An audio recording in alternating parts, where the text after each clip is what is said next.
Hello and नमस्कार दोस्तों, स्वागत है सभी का सीबीएसई दोस्त यूट्यूब चैनल में। मैं आपका सीबीएसई दोस्त संजय परमार। इस वीडियो में मैं आपके लिए लेकर के आया हूँ प्रैक्टिकल एग्जाम किस तरीके से होगा, उसका पूरा प्रोसीजर क्या होगा, क्या रोल है इंटरनल और एक्सटर्नल एग्जामिनर्स का, और यहाँ पे स्टूडेंट्स को भी थोड़ा बहुत आइडिया मिल जाएगा कि क्लास 12 का प्रैक्टिकल एग्जाम उनका किस तरीके से होने वाला है। तो चलिए जल्दी से शुरू करते हैं। तो सबसे पहले मैं आपको बता दूं कि आप अगर किसी भी पर्टिकुलर सब्जेक्ट के टीचर है और प्रैक्टिकल एग्जाम के रिलेटेड जो गाइडलाइन सीबीएसई ने भेजा है वो क्या था, उसका वीडियो मैंने ऑलरेडी अपलोड किया है। आपको डिस्क्रिप्शन में उसका लिंक मिलेगा और आई बटन में भी मैं आपको प्रोवाइड कर दूंगा। तो चलिए शुरू करते हैं जल्दी से, प्रोसीजर क्या रहेगा।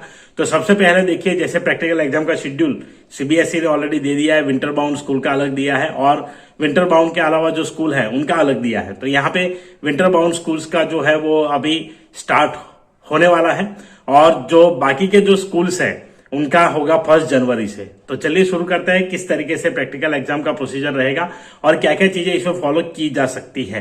तो सबसे पहले यहां बात करेंगे कि डेट्स, शेड्यूल।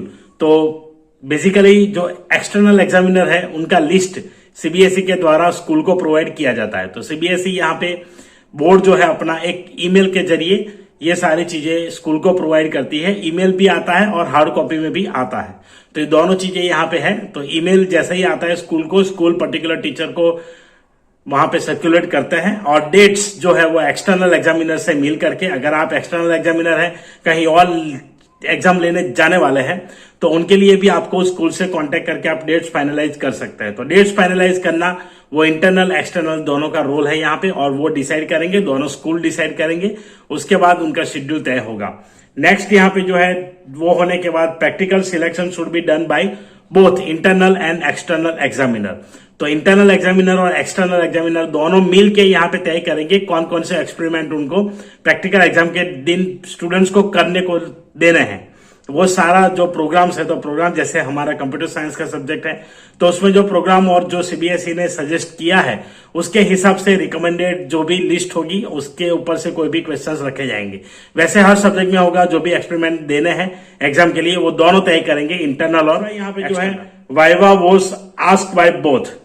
उसके बाद वाइवा, तो वाइवा एक बहुत ही बड़ी चीज है एक्सटर्नल एग्जामिनर के लिए।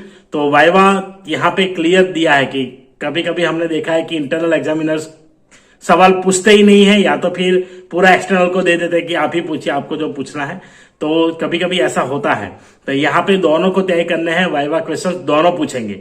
तो जो प्रैक्टिकल रिकॉर्ड्स और प्रोजेक्ट रिपोर्ट जो मिलेगा उसके ऊपर से वाइवा क्वेश्चंस आपको पूछे जाएंगे। आप अगर स्टूडेंट्स हैं तो दोनों की ओर से क्वेश्चंस आने वाला है। उसके बाद वो तय करेंगे कि भाई कौन पूछेगा, कितने क्वेश्चन कितने कौन पूछ सकता है, वो उनके ऊपर। यहाँ पे general nature question should be avoided. तो जैसे जनरल नेचर क्वेश्चन जो वाइवा में कैसे क्वेश्चन पूछे जाएंगे, ये सवाल काफी स्टूडेंट्स का रहता है।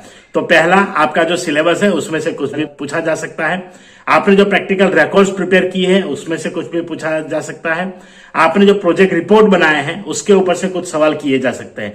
जनरल क्वेश्चंस यहाँ पे अवॉइड करने के लिए सीबीएसई ने कहा गया है।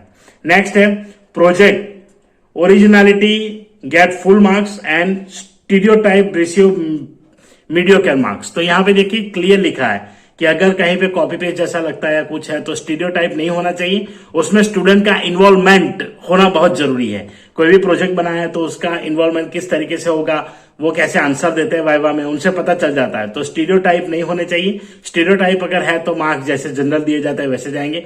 फुल मार्क्स उनको देना है जिनका यहाँ पे कॉपीराइट या कुछ ऐसा लग न रहा हो, कोई नया प्रोजेक्ट हो, चाहे टॉपिक पूरा ना हो लेकिन प्रोजेक्ट में कुछ चीज ऐसी ऐड की जानी चाहिए जो एकदम सिस्टमेटिक हो। जैसे कोई सॉफ्टवेयर वर्क करता है उस हिसाब से अगर है तो यहाँ पे प्रोजेक्ट के मार्क्स फुल मिलने के चांसेस है।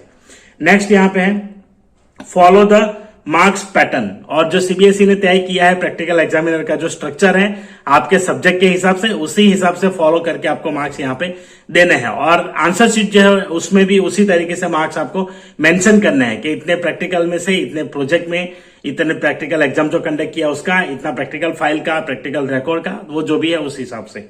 उसके बाद marks of practical project viva should be shown separately. तो ये मैंने अभी आपको बता दिया। No fractional marks should be given, ये है। तो फ्रैक्शनल मार्क्स यहाँ पे नहीं देना है, मार्क्स राउंड ऑफ करके देना है। अगर किसी का फ्रैक्शन में आता है, पॉइंट में आता है तो उसको कन्वर्ट करना है और राउंड फिगर में देना है। Any irregularities should be reported in examiner report. और एग्जामिनर, प्रैक्टिकल एग्जामिनर जो होते हैं, एक्सटर्नल एग्जामिनर जो होते हैं, वो अपने रिपोर्ट में यहाँ पे अगर कुछ इरेगुलरिटीज नजर में आती है, कुछ चीजें ऐसी नजर में आती है, तो उसको रिपोर्ट करेंगे और बहुत ही जल्द रिपोर्ट करेंगे। उसके बाद है after uploading marks 2 copies should be generated and sign by each examiner. ये काफी इंपॉर्टेंट है। अवार्ड लिस्ट जो जनरेट होता है वो, तो जैसे ही आपका मार्क्स अपलोड हुआ है उसके बाद 2 कॉपी यहाँ पे जनरेट होगी और दोनों कॉपी यहाँ पे दोनों इंटरनल और एक्सटर्नल एग्जामिनर साइन करेंगे। उसमें होता ही है signature of internal examiner, signature of external examiner, तो दोनों साइन करेंगे 2 कॉपी के। उसके बाद क्या करना है, 1 copy should be handed over to the principal along with answer book. ये काफी बहुत ही इंपॉर्टेंट सवाल है। बार बार पिछले साल मुझे बहुत सारे लोगों ने पूछा था कि क्या करना है, तो एग्जैक्टली ये चीज करनी है। उसमें कभी कभी प्रॉब्लम था कि भाई आंसर शीट है वो जो एक्सटर्नल एग्जामिनर ही ले जाएंगे, वो पोस्ट करेंगे, स्कूल में नहीं देना है, ऐसा कुछ बहुत चल रहा था। लेकिन इसमें क्लियरली स्पेसिफाई किया गया है कि एक अवार्ड लिस्ट, उसके साथ आंसर बुक का जो एनवेलप है वो, उसके साथ जो भी प्रोफॉर्मा है, सेंचुरी लिस्ट है, आपका अटेंडेंस शीट है, वो सब अलग एनवेलप में तैयार करके आप आंसर बुक के साथ यहाँ पे करेंगे और उसको सील करके प्रिंसिपल को हैंड ओवर करेंगे। ये लिखा है कौन सा प्रिंसिपल को, जहां पे आप एक्सटर्नल एग्जामिनर बन के जाते हैं उस स्कूल में। नेक्स्ट यहां पे है, 2nd copy duly sealed will be send to RO by external. और एक कॉपी जो रहेगी वो अलग एनवेलप जो आता है उस एनवेलप में डाल के यहाँ पे एक्सटर्नल एग्जामिनर आरओ को सेंड करेगा, जो भी रीजनल ऑफिस है उसको सेंड करेंगे। तो इसी तरीके से रहेगा। तो आंसर शीट किस तरीके से जाएगी वो आई थिंक क्लियर हो चुका होगा।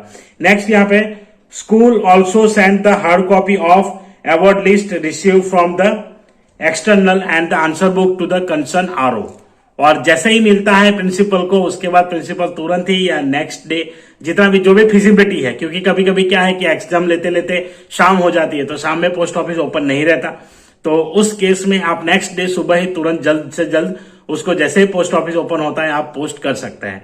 तो ये है कि जल्द से जल्द ये हार्ड कॉपी अवार्ड लिस्ट की और आंसर बुक का जो भी है और उसके साथ जो भी प्रोफॉर्माज है वो सब यहाँ पे आपको आरओ को सेंड करना है, जो भी प्रिंसिपल है वो सेंड करेंगे।